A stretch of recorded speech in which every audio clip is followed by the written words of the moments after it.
오늘은 예수 따라가며 라는 제목으로 함께 말씀을 나눠보고자 합니다. 먼저 어느 부부가 결혼해서 아들을 낳았습니다. 세계적으로 유명하고 똑똑한 아이가 되라고 우유를 먹였는데요, 아인슈타인 우유를 먹여서 키웠습니다. 그런데 초등학교를 다니는데 영 세계적인 인물은 못 될 것 같아서 우유를 바꾸게 되었습니다. 서울대라도 가라고 서울 우유로 바꾸었습니다. 그런데 중학교에 가니 서울대도 가기 힘들 것 같았습니다. 그래서 아쉽지만 한 단계 낮춰서 다시 우유를 바꾸었습니다. 연세 우유로 바꾸었습니다. 그런데 또 아쉽지만 실력이 택도 없어서 또 낮추게 되었는데요, 건국 우유로 바꾸었습니다. 그런데 고등학생이 되고 건국대 근처도 못 갈 것 같아서 다시 우유를 또 바꾸었습니다. 저지방 우유로. 저쪽 지방이라도 있는 대학이라도 꼭 갔으면 하는 바람으로 우유를 바꾸었습니다. 그런데 또 그것도 힘들 것 같았습니다. 3.4 우유, 3년제나 4년제나 그냥 대학이나 아무 데나 갔으면 좋겠다 라는 마음으로 그렇게 우유를 바꾸었습니다. 이야기를 친구에게 했더니 그 친구는 우유를 바꾸라고 합니다. 그래도 감사하라고 합니다. 그러면서 매일 학교라도 빠지지 않고 가는 것에 감사하라고 합니다. 그래서 매일 우유로 바꾸라고 합니다. 결국 아들은 좋다는 우유는 다 먹였지만 대학에 못 가고 낙담하며 살다가 마지막으로 우유를 또 바꾸었습니다. 빙그레 우유로 바꾸었습니다. 항상 웃으면서 즐겁게 살라고 하며 웃으며 살다 보면 좋은 일이 생길 것이라고 그렇게 하며 빙그레 우유를 먹였다고 합니다. 좀 우스운 얘기지만 잔잔하게 우리에게 메시지를 줍니다. 우리는 어디에 목표를 두고 달려가고 있는지요? 우리의 자녀들 또 우리의 삶 가운데 어떤 목표를 두고 살아가고 있으신지요? 세상을 따라 살아가는 삶이 아닌 예수님을 따라가며 항상 기뻐하고 감사하는 삶이 되기를 간절히 소망합니다. 그레일렉 고슬링이라는 오리과의 새는 부화된 후에 맨 처음 움직이는 대상을 따라가며 집착하는 특성이 있다고 합니다. 천둥오리 새끼는 어미 오리의 소리와 비슷한 대상을 어미로 알고 따른다고 합니다. 심리학에서 이것을 각인이라고 합니다. 최초로 관계한 대상이 뇌세포에 선명하게 새겨져 그것이 삶의 참조점이 되는 것을 말합니다. 그런데 이 각인은 알에서 부화된 지 13시간 이내에 관계를 했을 때 각인 현상이 일어납니다. 일단 각인 현상이 일어나면 각인된 대상을 따라갑니다. 각인된 대상을 제외한 다른 것은 회피합니다. 사람을 따라가고요, 강아지를 또 따라갑니다. 고양이도 따라갑니다. 태어날 때 각인된 것을 따라가는 것입니다. 이런 각인의 원리를 이용해 철새를 이동시킬 때 글라이더를 사용합니다. 옆에 보이시는지요? 태어날 때부터 글라이더의 모습을 노출시키고 나는 연습을 할 때에도 글라이더와 함께 연습하면 나는 중에는 그 비행기가 날기만 하면 나중에는 그 비행기가 날기만 하면 새들은 함께 나는 것입니다. 이와 같은 행동은 변치 않는 대상과의 관계에 있어 충성의 의미를 일깨워 줍니다. 언제나 변치 않으시는 우리 주님은 늘 우리와 함께 관계하기를 원하시고 기다리고 계십니다. 우리가 예수님을 처음 영접했을 때, 처음 믿었을 때 그때의 기억들이 있을 것입니다. 그때 가졌던 그 감격이 마음에 완전히 각인되어 그 뒤로부터는 예수님이 아닌 것은 무엇이든지 다 피하고 예수님만 따라갈 수 있으면 얼마나 좋을까요?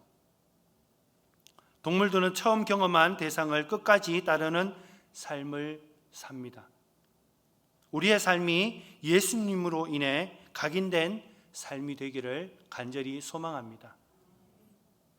이사야 1장 3절에 소는 그 임자를 알고 나귀는 주인의 구유를 알건만은 이스라엘은 알지 못하고 나의 백성은 깨닫지 못하는도다. 이 말씀처럼 믿는 우리가 하나님께 처음부터 끝까지 충성스럽지 못하며 우상을 따라갈 소지가 충분하지만, 그러나 하나님은 우리를 동물처럼 각인시켜 관계하기를 원치 않으십니다. 기계적으로 본능적으로 따라가는 것을 원치 않으시고 자발적으로 따르는 것을 원하고 계십니다. 선택의 자유를 여전히 주시고 계시고 우리가 따르기를 늘 기다리고 원하시는 분이심을 믿으시기 바랍니다. 오늘 찬송가 499장 예수 따라가며 라는 그 찬송의 제목을 가지고 말씀 제목을 정해 보았습니다. 이 찬송은 1908년 찬송가 265장에 처음 채택된 그런 찬송으로서 다니엘 브링크 타우너 박사가 후렴으로 먼저 작사 작곡한 찬송입니다. 존 헨리 삼미스 목사에게 부탁하여 만든 곡입니다. 처음 1887년 이 찬송이 만들어졌을 때의 제목은 믿고 순종하라는 제목이었습니다. 처음에 번역된 그 찬양 그대로 오늘까지 거의 수정 없이 불려오고 있습니다. 이전까지는 다니엘 브링크 타우너 박사의 작곡이라고 그렇게 찬송가에 나와 있지만, 그런데 이후에 하워드 돈의 작곡이라고 잘못 고쳐져 나오고 있습니다. 하워드 돈이라는 작곡의 이름이 오늘날까지 우리 찬송가에 그대로 나와 있습니다. 작곡은 다니엘 브링크 타우너 박사가 작곡한 찬송입니다. 작사자 존 헨리 삼미스 목사는 1846년 미국 뉴욕 브루클린에서 태어났습니다. 맥코믹 대학과 레인 신학교를 졸업하고 1880년 장로교에서 목사 안수를 받고 아이오와의 글리든 교회를 시작으로 여러 지역의 목회를 하였습니다. 그리고 로스앤젤레스의 성경학교에서 성경을 가르쳤던 인물입니다. 이 찬송을 작곡한 타우너 박사는 음악교사의 아들로 태어났으며 17세에 성악가로 인정을 받아 오라토리오 가수로 활동을 하였습니다. 처음에 대중가요를 작곡했지만 그 이후의 삶은 찬송가 작곡으로 방향을 바꾸게 되었습니다. 타우너 박사는 무디 목사님과 손을 잡고 찬양 사역자가 되었고, 어느 날 무디 목사님의 부흥 집회에서 한 청년에 나와서 간증하는 그 소리에 전 아무것도 모릅니다. 그저 주님을 믿고 순종하겠습니다 라는 간증하는 말을 듣고 그저 주님을 믿고 순종하겠습니다 라는 이 찬양의 가사를 그렇게 만들었다고 합니다. 작곡자 타우너 박사는 1887년 시카고에서 출판한 찬송가가 처음 발표되었으며 타우너 박사가 작곡한 곡이 오늘날 우리 찬송가 곡에 5곡이나 수록되어져 있습니다. 사랑하는 주님 앞에 220장, 놀랍다 주님의 큰 은혜 251장, 행군 나팔 소리에, 그리고 어디든지 예수 나를 이끌면, 그리고 예수 따라가며와 같은 이런 순종과 믿음을 고백하는 찬송을 수록하였습니다. 함께 우리 찬송가 449장 1절을 함께 불러봤으면 좋겠습니다. 449장 1절입니다. 예수 따라가며 복음 순종하면.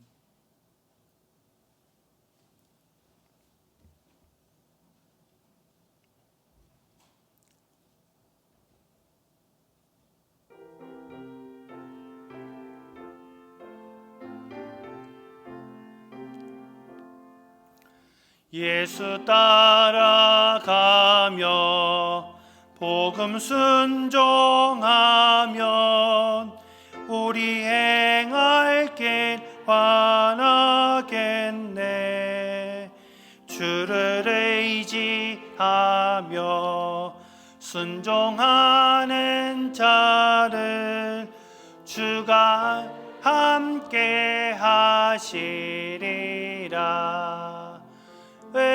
의지하고 순종하는 길은 예수 안에 즐겁고 복된 길이로다.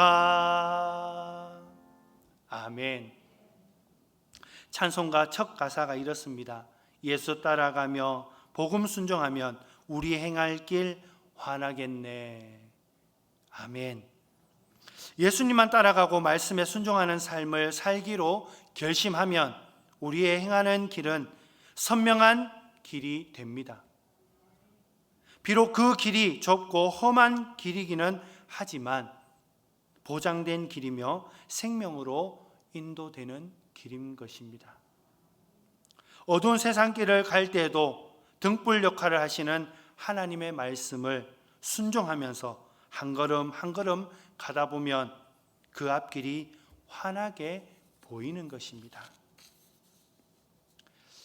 내가 가는 길이 험하고 멀지라도 그대 함께 간다면 좋겠네.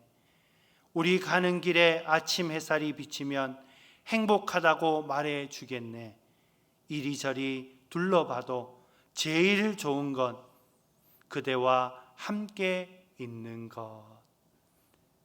가수 해바라기가 부른 노래 가사처럼 우리의 인생길이 예수님과 동행하는 길이라면 그 어떤 길이라 할지라도 두려워하지 않고 기꺼이 따라갈 수 있을 것입니다. 그런 믿음의 삶이 우리 하늘 담은 교회의 모든 성도님들의 고백이고 신앙이 되시기를 간절히 소망합니다. 전적으로 신뢰하며 사랑하는 대상인 예수님과 함께 가는 길은 즐거운 길입니다. 지루하지 않는 길입니다. 함께 한다는 것은 내 안에 살아계신 그리스도가 마음껏 일하실 수 있도록 해야 하는 것입니다. 순간순간 예수님의 뜻을 물어가며 순종해야 하는 것입니다. 위기의 순간이 오더라도 변함없는 모습으로 사는 것입니다. 그래야 진짜가 되기 때문입니다. 주님은 주님을 의지하며 순종하는 자와 늘 함께 하십니다. 그래서 복음 안에서 새로운 피조물이 된 우리는 불순종의 옛사람을 벗어버리고 십자가에 죽기까지 순종하신 예수님을 본받는 새 사람을 덧입어야 하는 것입니다. 하나님을 의지하지 않으면 자기 자신을 의지하게 됩니다. 다른 사람을 의지하게 되고 세상적인 것을 의지하게 됩니다. 이런 사람들은 주를 온전히 의지하지 못합니다. 순종하는 사람은 참으로 주님을 의지하는 사람입니다. 예수님께서는 세상 끝날까지 우리와 함께 해 주시겠다고 말씀하십니다. 그리고 우리를 고아와 같이 버려두지 않으십니다. 성령을 보내셔서 우리의 마음에 거주하시고 영원토록 우리와 함께 하시겠다고 약속하셨습니다. 이 약속은 세상 모든 사람들에게 주어진 것이 아닙니다. 주님을 따르며 의지하며 순종하는 자들에게 주신 것입니다. 하나님은 일반 은총을 베푸셔서 믿는 자와 믿지 않는 자 모두에게 햇빛과 또 비와 공기를 주시고 세상에서 살 수 있는 여러 조건들을 주셨습니다. 그러나 성령을 주시고 동행해 주시겠다는 약속은 오직 믿는 자들에게만 있는 것입니다. 저와 여러분들에게만 있는 것입니다. 후렴 부분에 의지하고 순종하는 길은 예수 안에 즐겁고 복된 길이로다라고 고백합니다. 그리스도인은 독립적으로 살 수가 없습니다. 주 안에 살아야 합니다. 먼저 수직적인 하나님과 동행하는 삶을 살아야 하고 수평적으로 이웃과 서로 더불어 의지하면서 살아야 합니다. 이것이 우리를 향하신 하나님의 뜻이기 때문입니다. 동행이란 단어를 보면 하나님과 300년을 동행한 에녹이 떠오릅니다. 히브리서 11장 5절에서 6절 말씀에 믿음으로 에녹은 죽음을 보지 않고 옮겨졌으니 하나님이 그를 옮기심으로 다시 보이지 아니하였느니라. 그는 옮겨지기 전에 하나님을 기쁘시게 하는 자라 하는 증거를 받았느니라. 믿음이 없이는 하나님을 기쁘시게 하지 못하나니 하나님께 나아가는 자는 반드시 그가 계신 것과 또한 그가 자기를 찾는 자들에게 상 주시는 이심을 믿어야 할지니라. 아멘.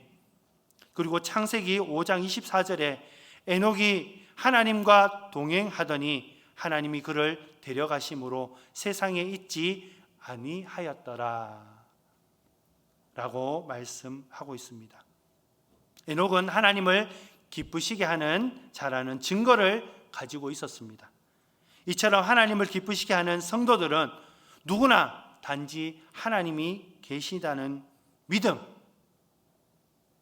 실제적으로 내 삶과 마음 속에서 역사하시며 나를 보호하시고 구원하신 살아계신 하나님을 체험하는 간증이, 증거들이 반드시 있어야 합니다.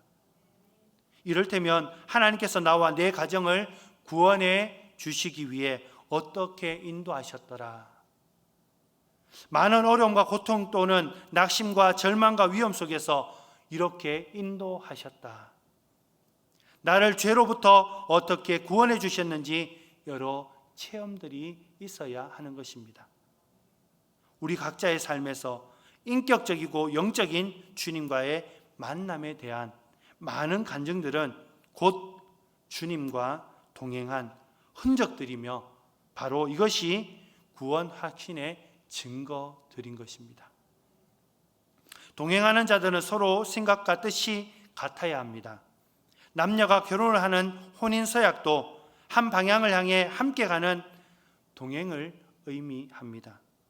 만일 부부가 동상이몽한다면 그 관계는 불행한 것과 마찬가지일 겁니다.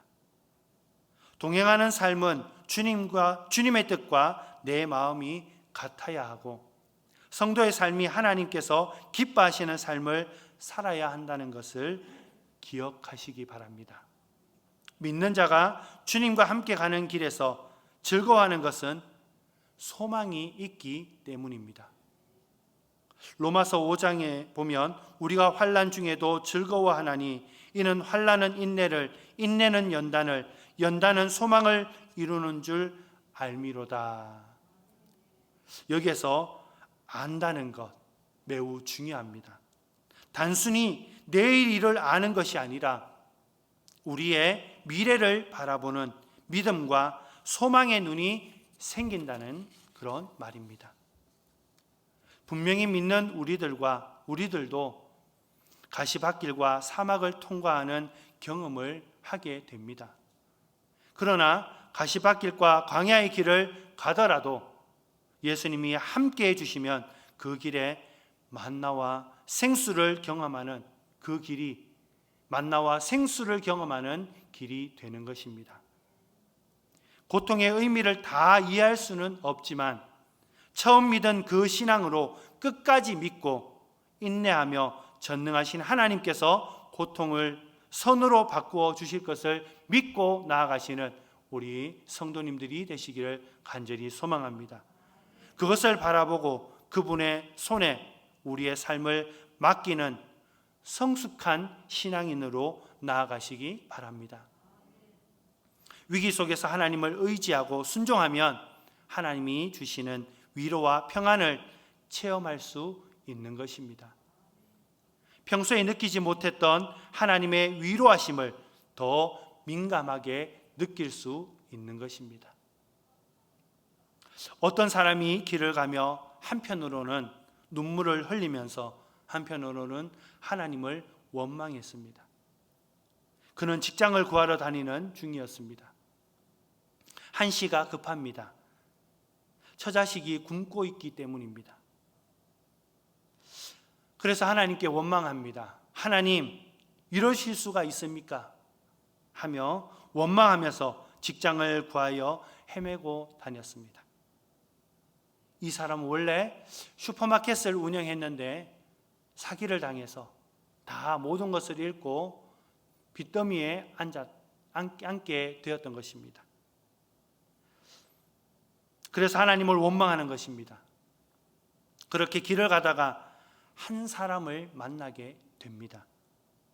그 사람을 만나는 순간 이 사람은 10초 만에, 단 1초 만에 본인 말대로는 생각이 확 바뀌고 돌아가면서 환한 미래를 보게 되었다고 합니다. 그가 본 사람은 휠체어에 앉아있는 두 다리가 없는 사람이었습니다. 이런 사람이 자신을 보자 굿모닝, 안녕하세요, 오늘 날씨 참 좋죠 하고 밝게 인사하고 가는 것이었습니다. 아니, 두 다리도 없는데 휠체어에 앉은 사람이 날씨 좋지요?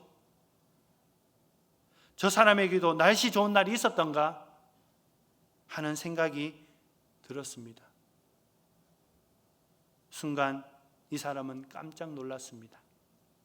그는 반사적으로 몸을 돌려 집으로 향해 돌아갔습니다. 그리고 화장실에 들어가 거울에다 이렇게 서 놓았습니다. 구두가 없어서 걱정이거든 구두 신을 필요가 없는 사람을 생각하라. 구두가 문제가 아닙니다. 구두 신을 필요가 없는 사람이 있다는 것을 생각하라는 것입니다. 그는 생각이 영 달라졌습니다. 그리고는 나는 행복하다, 나는 넉넉하다, 그래서 새로운 일을 개척하게 되었다라고 합니다. 행복은 생각의 전환으로 이루어지는 것입니다. 고린도후서 1장에서 바울은 환난 중에 있는 자신을 위로하심으로 자신이 환난 중에 있는 많은 성도들을 능히 위로하게 하시는 하나님을 찬양합니다. 하나님은 직접 우리를 위로하시지만 대부분의 경우 주변의 사람들을 통해서 우리를 위로하시며 도와주십니다.